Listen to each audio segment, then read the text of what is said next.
So we've covered 2 films. I guess we should do the third. So, Tim Burton's latest effort, a live-action remake of the Disney classic Dumbo. I'd say remake in kind of a loose term because almost the first third of the film covers some of the same territory as the original Dumbo in that he is an outcast elephant who discovers that he has this gift for flying and eventually flies in front of an audience and sort of wows the entire crowd. But whereas I'm trying to remember in the original how he got out of the circus. Doesn't he just fly? He flies away with the crows because the crow stuff happens in the last 10 minutes. It does, but how... Does he leave the circus to do that? I can't remember. I think he's still pretty near the circus when he meets the crows and when they fly away. Yeah. Whereas in this version, he sticks with the circus because he's befriended these 2 very charismatic children. Oh, we'll get to that. And he gets picked up as the major act. Basically, he turns the circus around on his talents. Megalomaniac Michael Keaton discovers that this elephant is worth something and tries to integrate the circus into his mega theme park Dreamland. But not everything goes according to plan, and Dumbo and his friends, they're not going to have that. So, they crack out an escape plan. Gonna get on some crazy adventures. So, do you want me to go first? Because I'm the Tim Burton aficionado. He's finding new and creative ways of disappointing you, isn't he? I think I've settled on the idea that Tim Burton doesn't do studio films anymore. I think, obviously... Well, he does, but not well. Because, I still haven't seen Big Eyes, but I heard that got a good response. Frankenweenie got a pretty good response. But, Dark Shadows, negative. Alice in Wonderland, negative. Now Dumbo, mostly negative.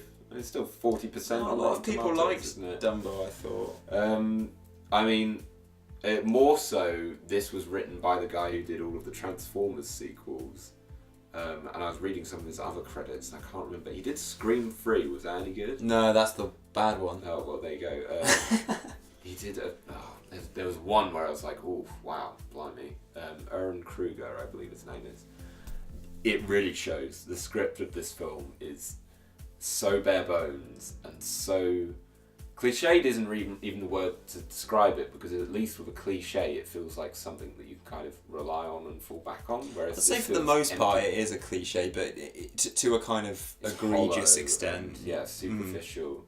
All of the basic elements, I think I said this to you once we saw this film together, and I think I said afterwards, it's very much a literalization of Dumbo. All of the elements are there. You see a mouse that looks like Timothy Mouse. They have this Casey Jr. train, but it's not a cartoon train. It's like a real train. It doesn't move like a cartoon character. It's just a train with a metal smile on its face and its front.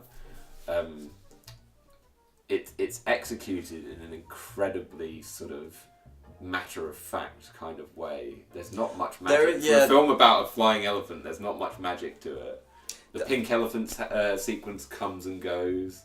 The baby mime sequence comes and goes. These sort of iconic sequences seem to happen because they have to. And the second that they don't need to be on the screen, they just cut and they're finished. That's the thing. It moves at a very, very... I would say it moves at quite an energetic pace, but often that's of a detriment to any kind of emotional core. It does after the first half hour. The first half hour is atrocious because we're saddled with these 2 children who... I don't want to be too harsh on the children, but possibly 2 of the worst... Don't hurt the children. Not the children. They are possibly 2 of the worst child actors I've seen, or they certainly didn't have... I did want to talk about this because, the thing is it would be patronising to children to be like, well, they're just kids, because there are some amazing kid performances. You look from everything from Henry Thomas and E.T. to pretty much any acclaimed film with a child in it. The child is fucking awesome in it. There are so many great child performances. these two, particularly the girl, are really. She doesn't react to it. They just don't emote. They don't react to everything. I mean, the script for them is awful as well. Like her function is to kind of explain, it's almost like summarize characters in a word. Like it's like, well, Dad's never been the same since Mum died, and well, I like science, and also, Dumbo's crying because she's like, we've seen this character since Lydia in Beetlejuice, Winona Ryder's character, where she's like the outcast girl who has quirky interests. Then it was fresh, but Tim Burton has done it again and again and again, and this is like the sort of bottom of the barrel where it's like, I'm into science, I'm doing my science experiments, and there's nothing done with it. It's just like, she's kind of quirky because she does science experiments, but she never does any. Also, this is such basic stuff, and it's like, it's a film. You have the ability to show everything you want. You have the budget. So why does she keep talking about how much she likes science? Like what? Like we see her at one point do an experiment, and then for the rest of it, it's just her explaining things and then saying science at the end of it. It's like it's just completely such a low level script, and in the meantime Colin Farrell is their dad, and not a very. Oh, I want to talk about him as well. Really? Did you have much to say? I just want. I think it's one of those things that he's miscast, I think, about 90% of the time. Right. Yeah, literally, he plays this kind of role. He played it in Saving Mr. Banks as well. I forgot he was in Saving. Oh, he always plays these very, very kind of sincere... Yeah, a New York Winter's Tale as well. And he always plays these, like, kind of very sincere everyman who's kind of reluctantly put in these situations. It's kind of just like bland hero. And he isn't kind of naturally fitted to that role, so therefore he's just incredibly boring. It's like someone like Tom Hanks is really good at it because he's so kind of jolly and friendly. He can add the inflections. Yeah, he adds the inflections that makes those characters not just be like boring nice guys. You look at Colin Farrell in something like In Bruges or more recently Widows. They're like, okay, he has like a singular interesting presence. He's that kind of wide-eyed, he says lines in a way that you think, okay, no other actor would do it that way.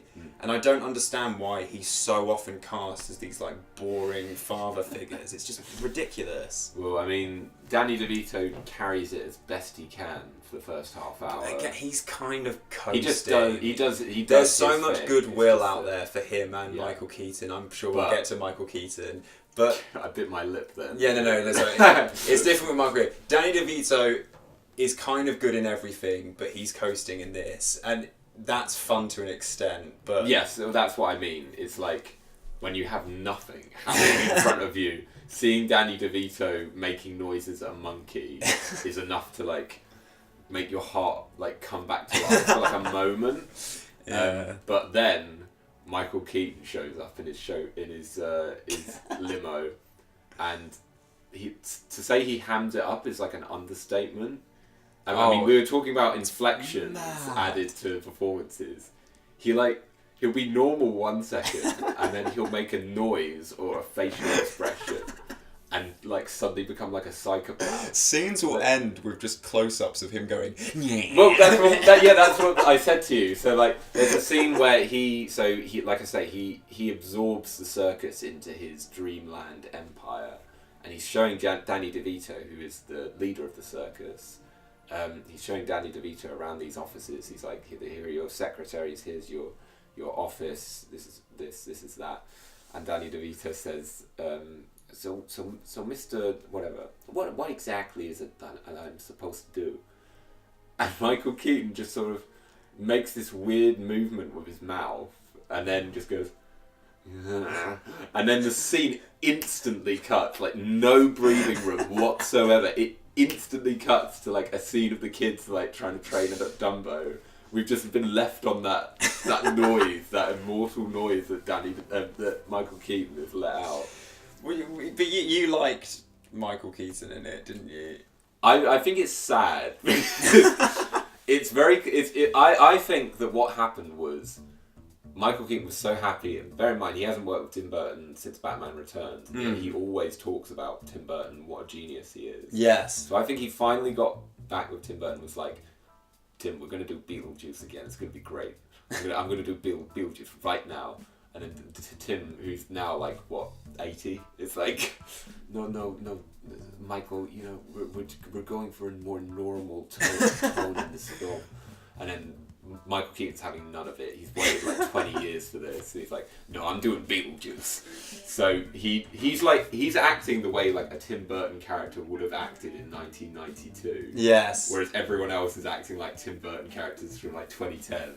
Yeah, I think that's a good way of describing it. Like, I said to you, like, I don't necessarily mean this in a kind of like the film is incompetently made, even though I think it's bad.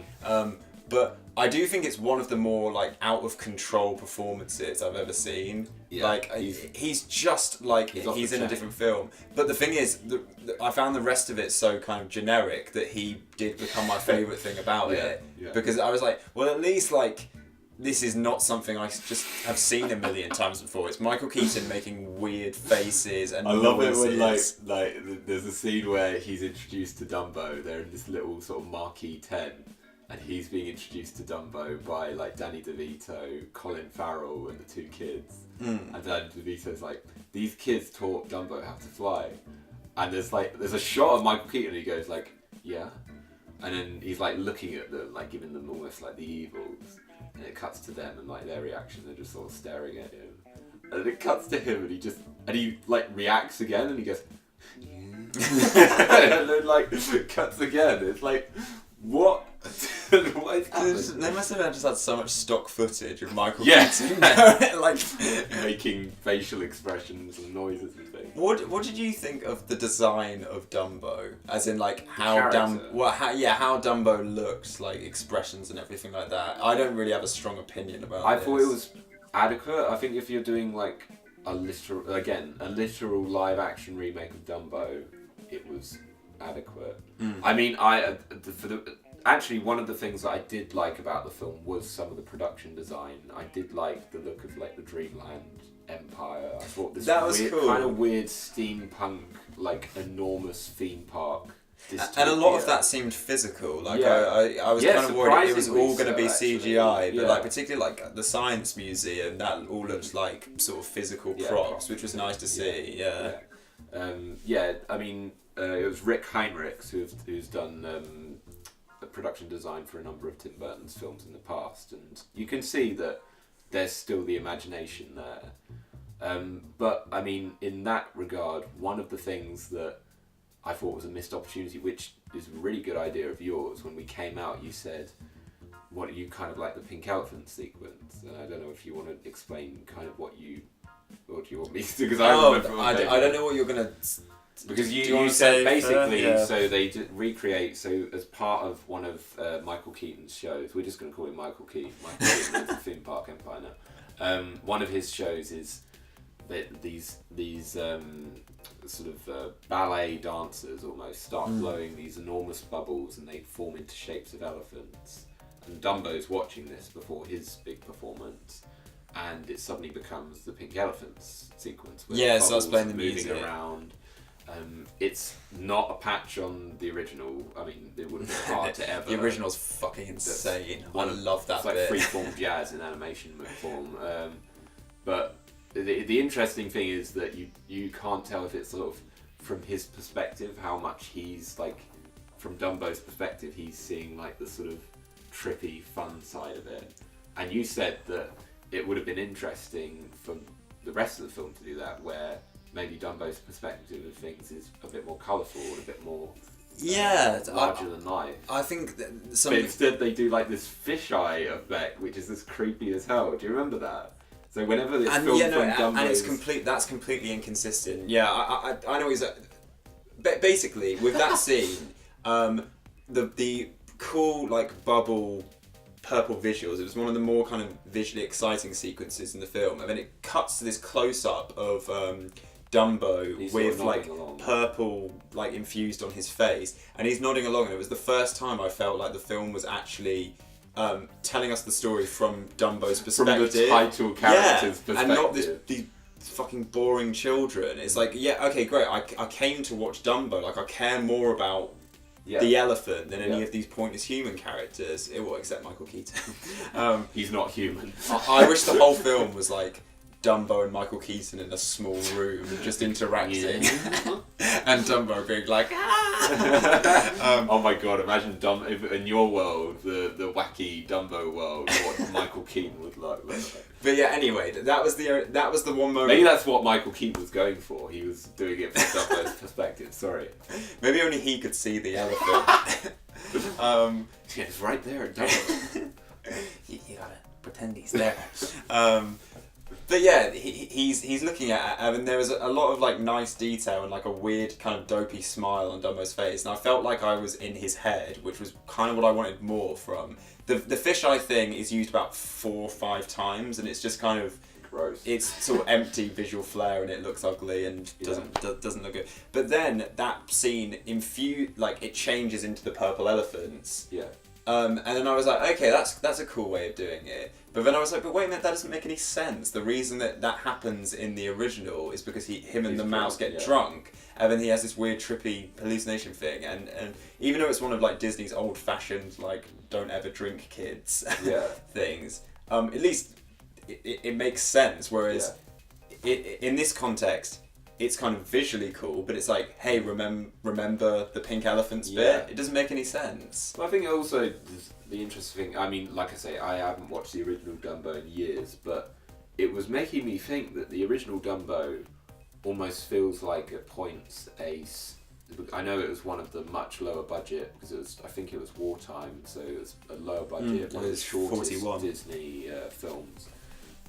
It feels much more like some of their silly symphony shorts, sort of structured around a central plot. Like the Casey Jr. train doesn't really feel related to Dumbo much. The Pink Elephant's not that much. No. There's a few musical sequences, I won't go into one of them, sort of that feel very separated from that central plot. It kind of feels like that, whereas this feels like it's trying to make a fuller story out of the main thing whilst injecting those around, and it doesn't quite work in some regards. Yeah. Also the score, I mean, it was Danny Elfman, and him on autopilot, because parts of it sounded exactly like Edward Scissorhands. I didn't I didn't really notice the score. I mean that proves it, doesn't it? When Danny Elfman does a score, the last thing you'd expect would be to think that it's just can't notice generic and dull. Remember Alan Arkin was in this movie. Oh shit, Alan Arkin, of course. Oh. He just shows up and is like, he's this I'm the money man, show me a good show, and then doesn't really do anything. To me, he's kind of like a lesser extent than Danny DeVito. Like he's kind of always charismatic, but at the same time, like I remember him in films like Glengarry Glen Ross, where he gives really, really great performances, and he's one of those kind of actors of that generation, which like fair enough, but like a lot of autopilot going on in this film. Loads and loads, except for Michael Keaton, who's having the time of his life. He's back with Tim Burton, baby. I love how the main conflict is resolved by him just setting his park on fire. I wanted to bring this up, and there wasn't really a context for it, because there's no context for the scene. But basically, they need they basically want to, when I say the screenwriters, or the screenwriter, old Aaron Kruger, wants to set up some sort of explosive event that brings down Michael Keaton's empire. But lost for any kind of event that might cause this, he basically flies Dumbo and Eva Green's character, who we haven't actually mentioned. She's all right in some regards. She's better in other things. Yeah. Oh well. Yeah. Everyone's better in other things than this. But no. She's okay. She comes out of it pretty. She adds a bit of a charismatic flair to it. They fly up to the control tower of Michael Keaton's empire. Michael Keaton follows them up there, and for no reason at all, Michael Keaton gets angry and starts pulling levers, and shit starts blowing up. And not only that, but they fly away and leave Michael Keaton there, still pulling levers, whilst one of his workers is like, we have to leave the park. It's all exploding. And Michael Keaton in his silly hair is like pulling 2 levers repeatedly. And it's like a wide shot where it's just like this empty control room and all this dramatic music and explosions going on outside, and he's just there wriggling about in the middle of it. Well, that's the thing. I was surprised there was no moment where it's like, because obviously you get the kind of end of the second act conflict where Michael Keaton's like, we're going to separate Dumbo from his mother. Yeah. We're going to kill the mother. Kill the mother. And then like, you know, the daughter goes and cries is an overstatement. But, and then Colin Farrell's like, hey, sorry. And then they decide to do a plan to save Dumbo. Yeah. They never have the moment after most of the plan which has happened where it looks like Michael Keaton has the upper hand. They decide to do this plan, and then it's kind of just... We're kind of pretty easy. It substitutes it with the thought that Dumbo might not succeed. Yes, it's like he whether he can do it with or without the magic feather, but... Yeah, so I guess it's more of a flaw with kind of Michael Keaton's character. Well, no, I think equally it's like you never really see Dumbo fail enough to think that there's a threat that he might lose. Like every single time that he sort of stumbles, he's able to recover from it. Yeah, very, very quickly. Yeah, yeah. So there's never that thought of like, oh, wow, this could actually go wrong. Because Dumbo has proven that he can recover from these things almost every time, except for maybe the very beginning when he first shows he's got the ears. And I don't know if you noticed this as well, the last couple of scenes, even though it moves a lot better, a lot of the kind of transitions, like the shots which scenes would start and end on, were very, very just sort of dull, really. Like particularly the one where Dumbo finally gets on the boat on the end. Yeah. I remember that scene ending with a shot of Dumbo just kind of like awkwardly walking into the boat. Yeah. And it just, for someone like Tim Burton, this film is really it seems really, really like we mentioned with Michael Keaton before, there's some really abrupt edits and some bizarre it just scenes end in the most unflattering way. And again, it made me do that really annoying thing. It's the saying that Under the Silver Lake is what all bad films do, where I question whether it's me and whether I'm the audience or something like that. But then it's just like there are plenty of like family films about an animal, i.e. Paddington 2, which are exceptionally... We're not going to champion any Paddington 2. The two things you'll hear in every single commentary we ever do is that Oliver loves Michael Keaton and that I love Paddington 2. But yeah, it's these films can be done fantastically. They can please children, they can please adults, they can please snooty film critics like us. And I just think I'd be really surprised if anyone really like emotionally connected with this version of Dumbo. I think it's so to be honest, conventional. I think the connections are what holds over from the original, which is why the Baby Mine sequence really struck me, because the scene, again, talk about bad editing, the scene begins, some of the circus performers are sitting around a fire and one of them's playing a guitar and singing Baby Mine. Instantly, this scene has just begun. And the film's barely begun. Yeah. And we've just cut from like an action scene in the circus, and this woman is just singing it. We see Dumbo very, very swiftly go up to the mother in the wagon and sort of do... I know, yeah. The Trump sort of thing. That goes on for maybe... Like 20 seconds is probably a stretch. I'd say like 15 seconds. It's really brief. And it just ends. And then that's that sort of moment of... And it's like we were saying, whether you like the original Dumbo or not, that moment where Dumbo's cradled in his mother's arms is one of the most tender and beautiful like moments in kind of any Disney film. It makes up for a lot of that original film's ills. Yeah. And the way it's done in this one is just so appallingly like swift and without any heart, and it feels cold, and I didn't like it. Yeah, it's a shame. It could have been good. Yeah, it could have been. I think a lot of it is down to the script and the editing. There is some visual flair. There are a few fun performances, but it's just script is everything. Even for a film like this, where you're not supposed to really notice it. Or when there's not a high watermark, because it's a very simple story, isn't it, in the first place? But, you should still feel obliged to equal that story or top it. That's what most good remakes do. Absolutely.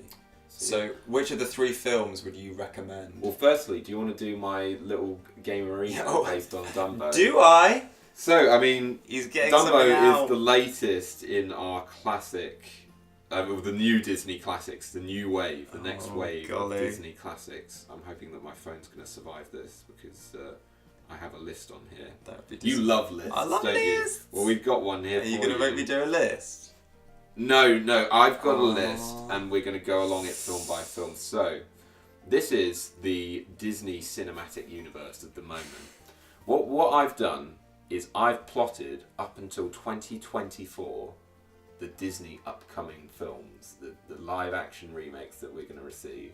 Okay. I've looked at the current pattern of how these films have been released and I've composed a schedule.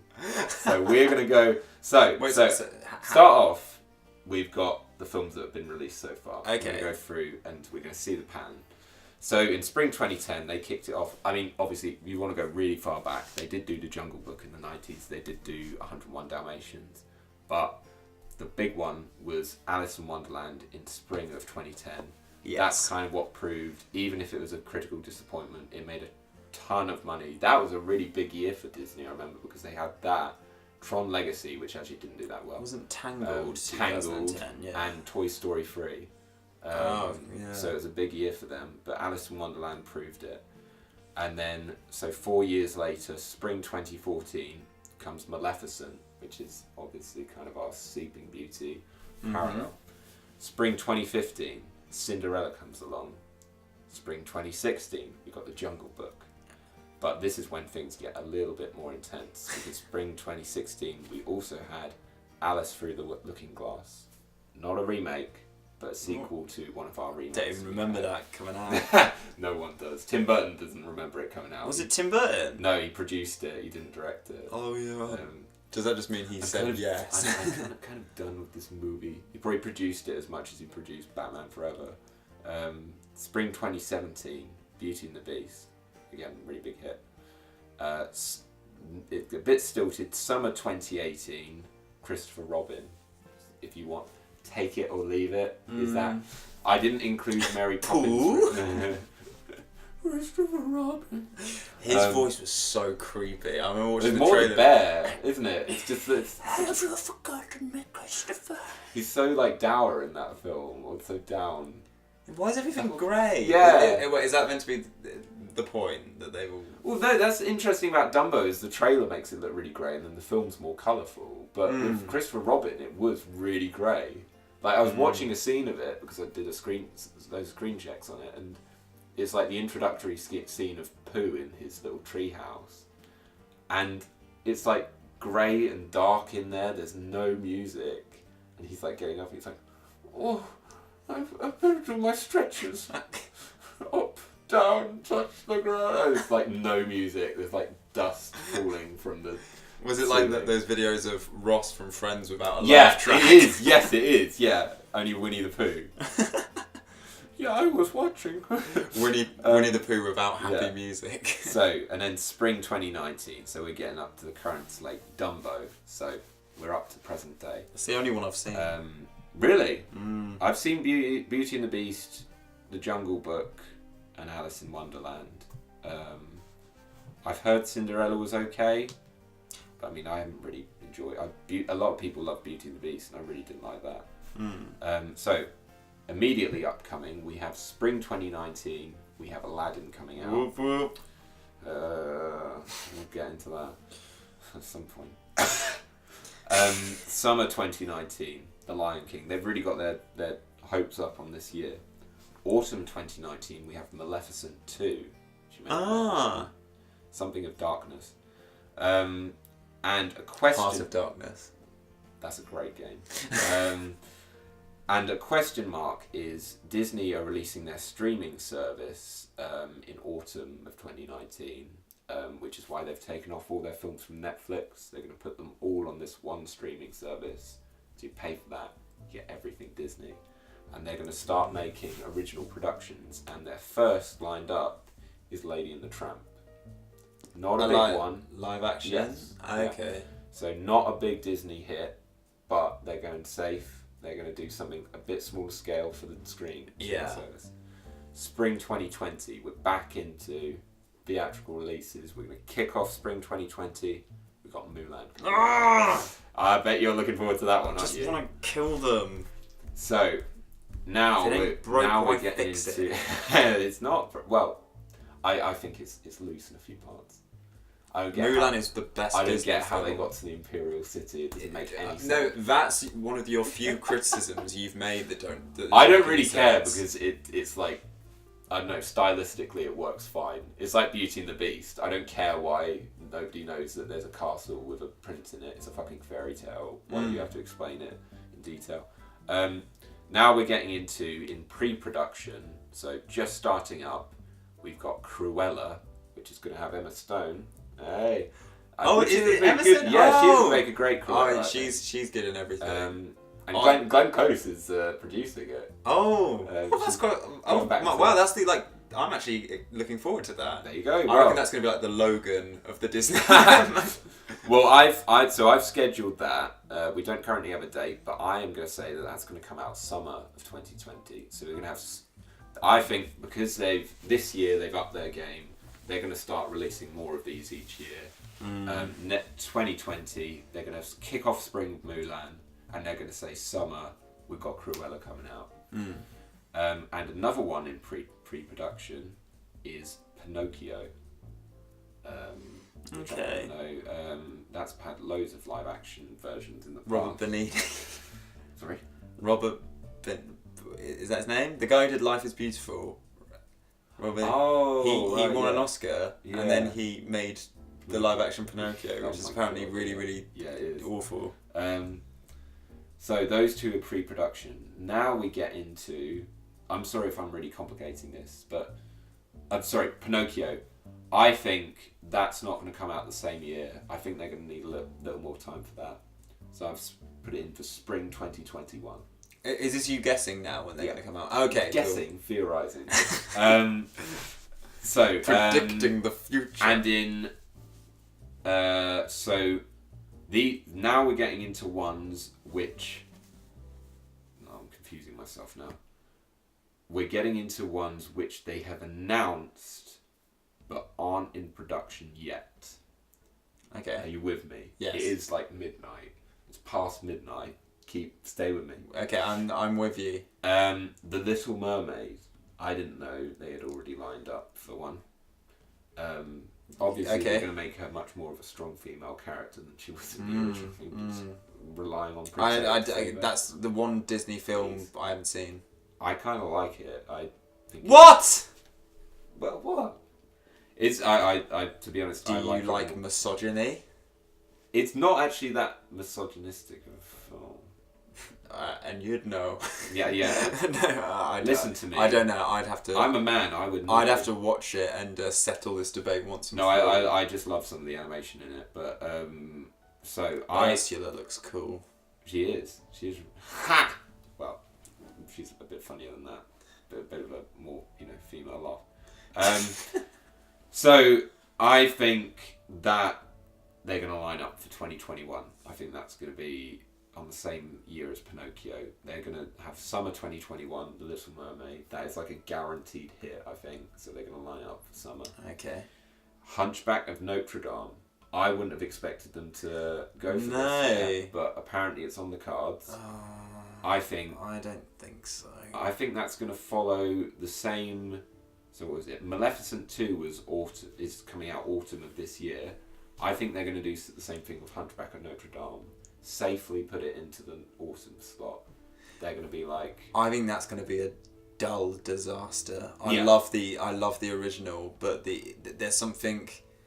I think they capture a great tone with that film. I think that there's a great... I know you disagree about the statues, but like I think there's a great combination between like real genuine darkness and scariness, and yet there's a lot of kind of Optimism. energy to Yeah. the scenes, to the music. Yeah, I'd agree and to things an like that. extent. I do think that the bright side of I know that it's really praised as like a darker Disney film. Personally, I think the brighter side outweighs the darker side, but I think the dark side, when it can get dark, it gets really dark. It's a good film. I like it, but I think they're going to be aware that it's not like a bona fide hit, so they're going to slot it into autumn of 2021. That won't stop them. And the final one, which they have sort of got in the early stages of production or pre-production, is Lilo and Stitch. Which I also kind of predicted, because Stitch is massive still in Asian territories. Okay. Which is obviously where a lot of cinematic money is at the moment. So they're going to want to hop on that. So I think that's going to be spring 2022. Okay. They're going to kick off 2022 with a bit of Lilo and Stitch. Now, so we've only got 2 categories left. Stay with me, please. These are ones that they've fleetingly announced, but there's not much water to them. Peter Pan. I think that was going to be for the streaming service, surprisingly enough. I would have thought that you could put that in cinemas and safely release it. Yeah, Peter Pan. I don't know, maybe Hook already exists, doesn't it? I think people are over Hook by now. No, people love Hook. Steven Spielberg might not be, but... I don't like Hook, but people love it.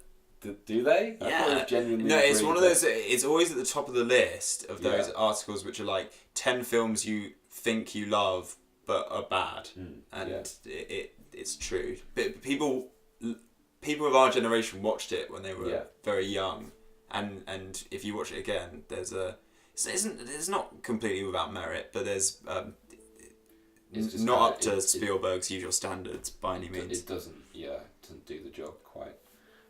So that's for the streaming service. So I reckon that will come out the year after Lady and the Tramp. So it'll be autumn 2020. Sorry, we're stepping back a bit, but for the streaming service, I reckon autumn 2020. Sword in the Stone, another one you wouldn't expect them to be batting. Is that the King Arthur one? Yeah. Yes. Merlin. Again, another streaming service one. So I'm going to put it in autumn 2021. Jungle Book has a sequel. Good. Okay. I thought you were going to say another remake. I was like, No. Well, again, sequel could be naff. I've put that in for spring 2022 alongside Lilo and Stitch. So that's cinema release. You know, you're starting to sound like Andrew Garfield in Under the Silver Lake.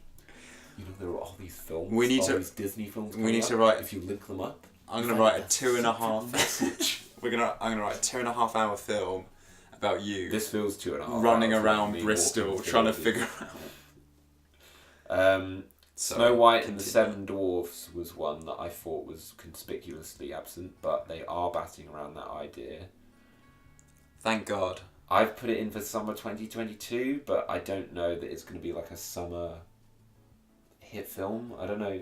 Maybe swap that with Jungle Book 2. I think Jungle Book 2 is the one that they would rely on as a blockbuster for 2022. And Prince Charming film from Sleeping Beauty. I've put that in for autumn 2022 because it's like Maleficent. Is that going to be like his character in Shrek though, or is he going to be as dull as he is in Cinderella? No, that's what I mean. Like, well, because in Cinderella he's nothing. He's the one. No. So Prince Charming is the guy from Sleeping Beauty. I thought that was Prince Philip. Yeah, he's called Philip. Prince Charming's the one in Cinderella who doesn't do anything. I thought that was meant to be like in the same vein as Maleficent. No, because Philip's in Sleeping Beauty. Maybe that won't even come to fruition. Let's hope that it doesn't come to fruition. But Prince Charming's more like a general panto character. Yeah, I know that, but there is in the Disney universe only one Prince Charming. But I thought it was from... Cinderella. Yeah, very good. And he doesn't do anything. You're the biggest animation fan here. One which I haven't even given a date to because I don't think they'll commit to it is The Chronicles of Prydain. Prydain. What? Which is the series of books that the Black Cauldron was. You're finally getting your Black Cauldron remake. Yes! But that's the thing, I don't think they're going to do it. that's going to be the R-rated Disney film. That would be cool. That would be amazing. But they're not going to do it because no one would go and see it. Who would I want to see as the Horn King? Michael Keaton. Yes, no, it's got to be Michael Keaton. No, there's more devilish. I'm gonna raise the dead and eat your souls. What? Do they eat their souls? I don't know. He uses the cauldron to like turn people into the undead, doesn't he? I thought that was the scene that got cut where he turned everyone into zombies. Oh yeah, yeah. You showed me drawings of that, didn't you? Yeah, with this like a storyboard reel. Now the final section. This is from 2023 onwards. This is my personal speculation as to which Disney. So from the remaining crop of Disney films, which will they bastardize? Yeah. So spring 2023. God, it sounds weird to say that, doesn't it? Yeah. We'll be so old. Oh my God, we will. Oh my God, I'll be almost 30. Oh no. We interrupt this podcast for a small midlife crisis. Yeah. Bambi, I think, will be the spring 2023. Oh. I think of their early ones, that's one of the last ones that they can do, that they can bank money on. How long do you think the scene of Bambi's mum getting shot will be in this film? I think she'll just get shot and then cut to the next scene. The first shot is just... No, come on, Bambi, we've got to go! We got to go! You hear a gunshot and the title Bambi appears.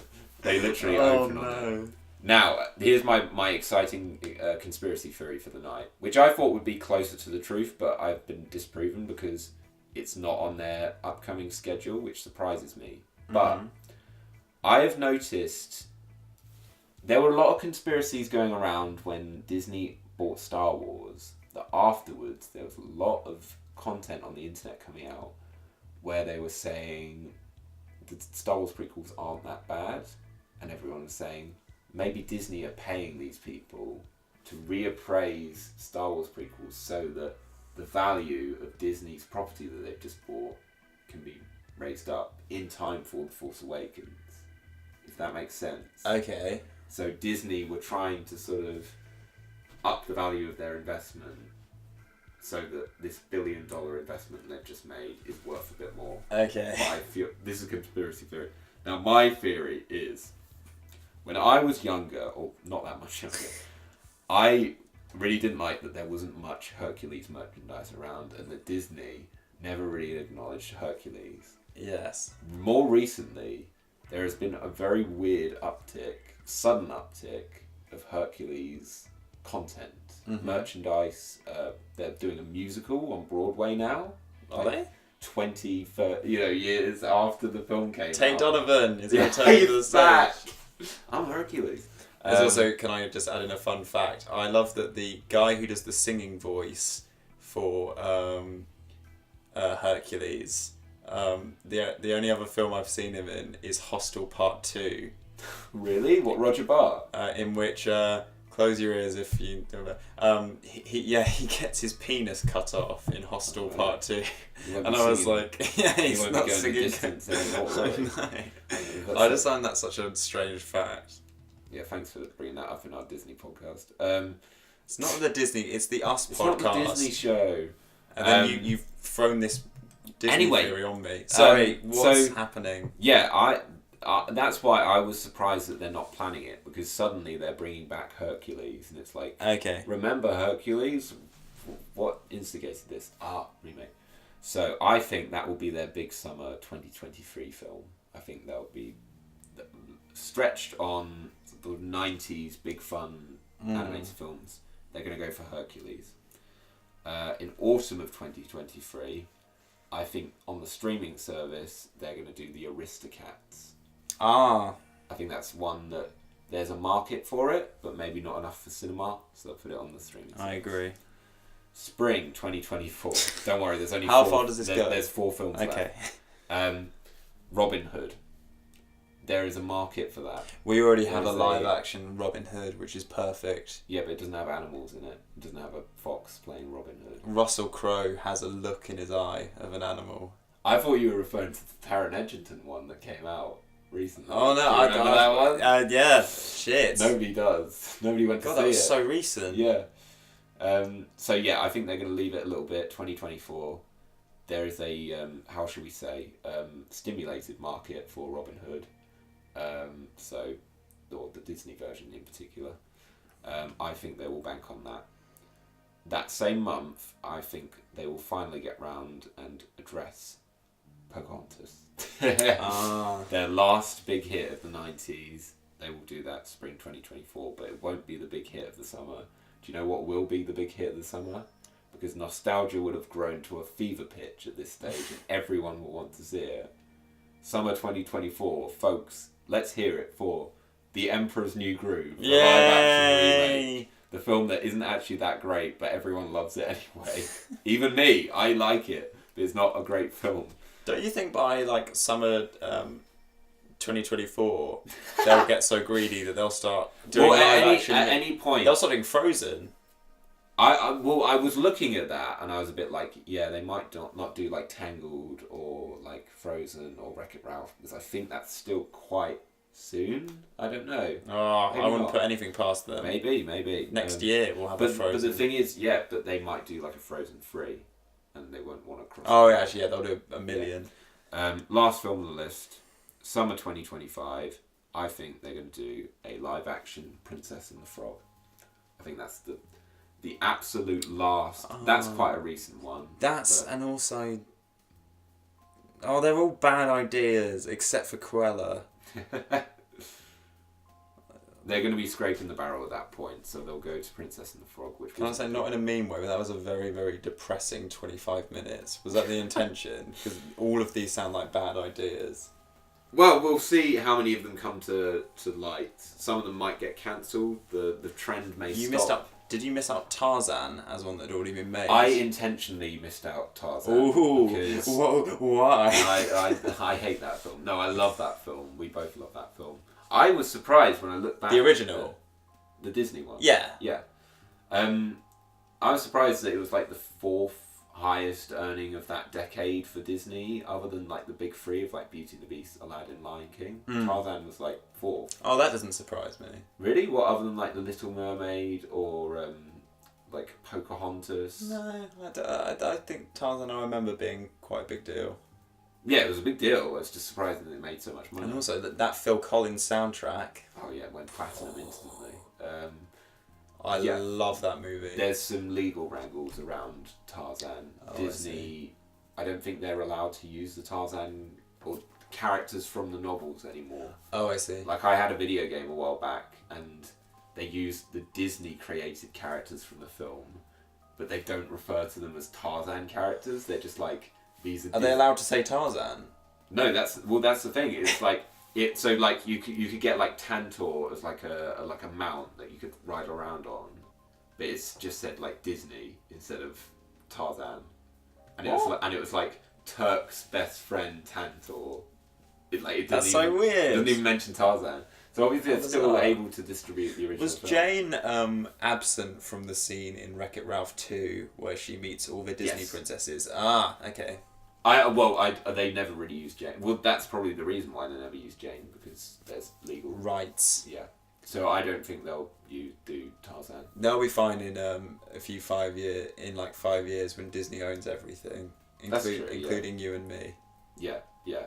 And in 5 years we'll be apologising for this podcast. For speaking cynically about our kings at Disney. No, we'll be saying you're welcome for giving you your release schedule for the next 50 years. So there's a depressing note to end on the...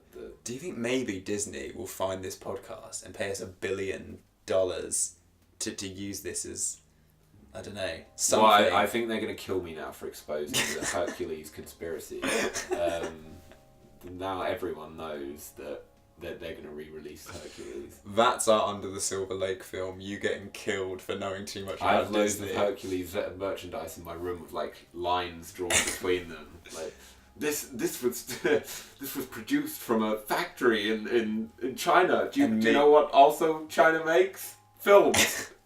And me running around just trying to find Do You Justice. Your summary of that film is running around. It is. How many fucking shots is that film of just Andrew Garfield running in wide shots?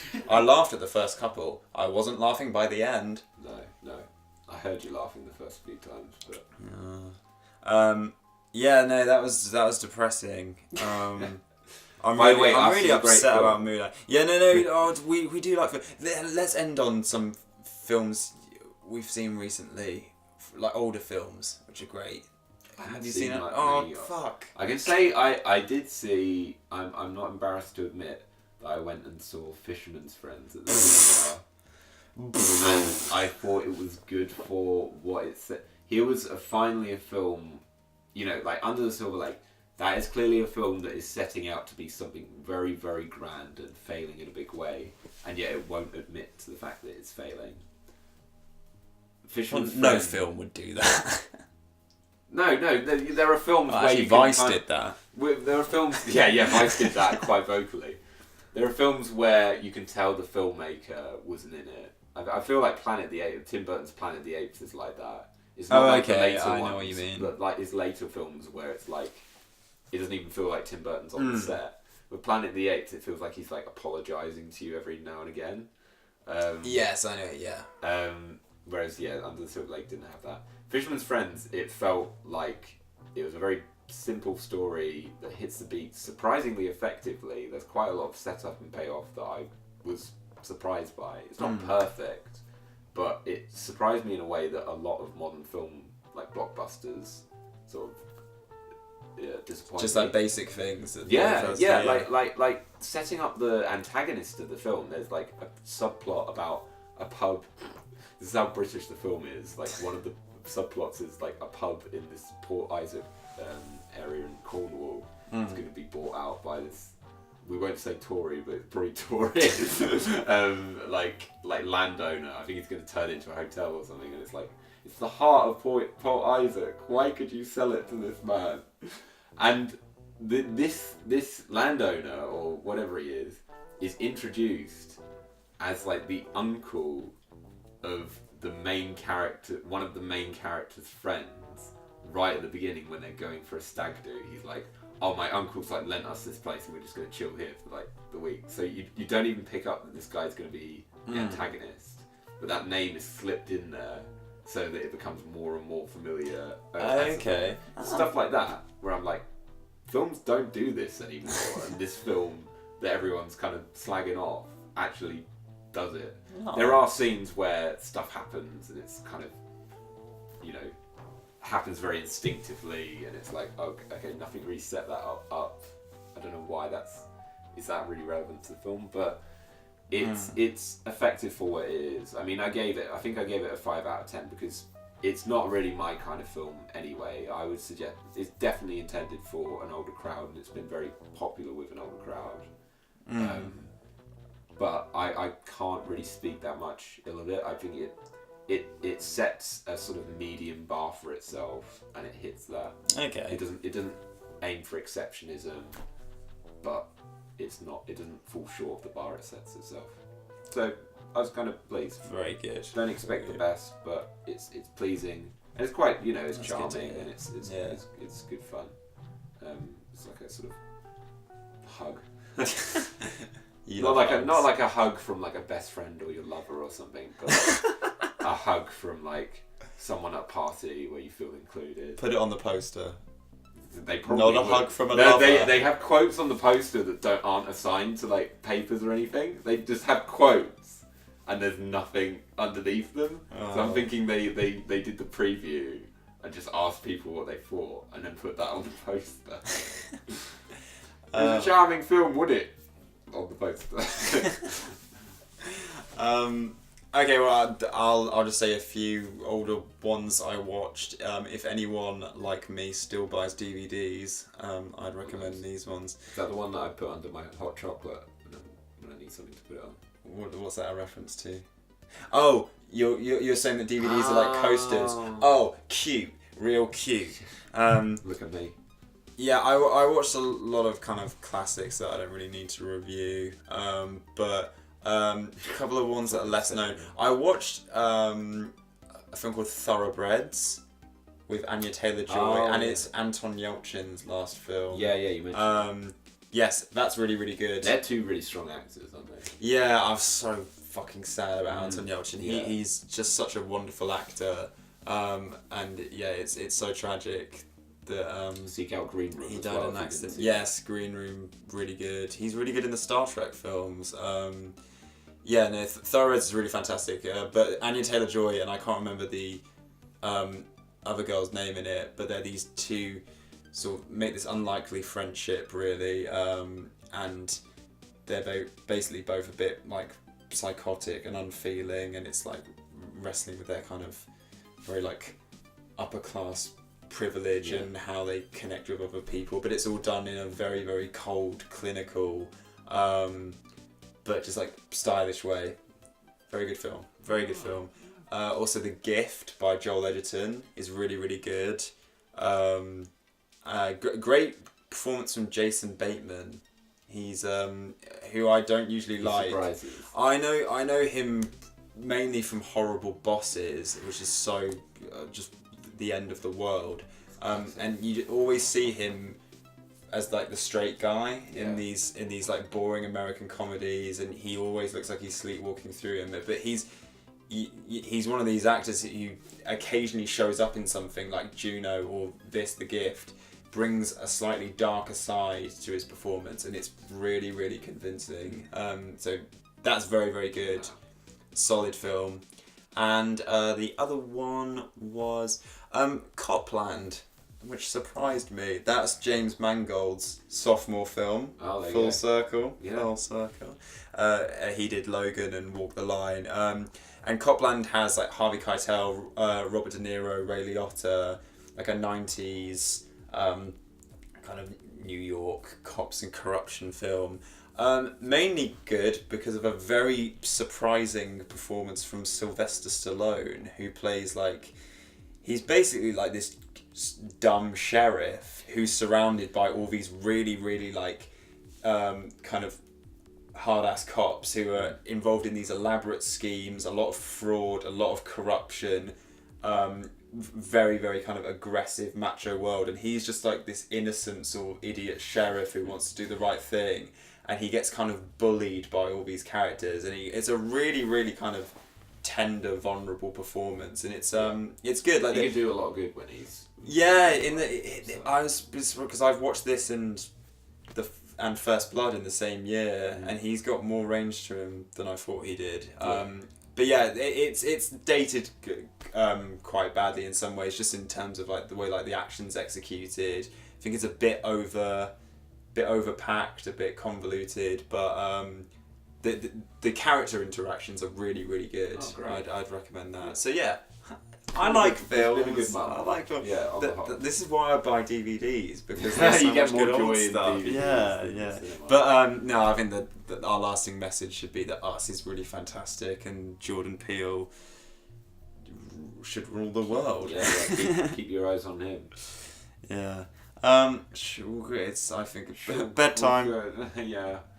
Go. If you're not already in bed listening to this, go jump into your bed, snuggle up to your loved one. You always end these commentaries by telling people to snuggle up. Well, that's the nicest thing. That's really nice of you. That's nice. There's no other word for it. Don't you love like snuggling up in bed?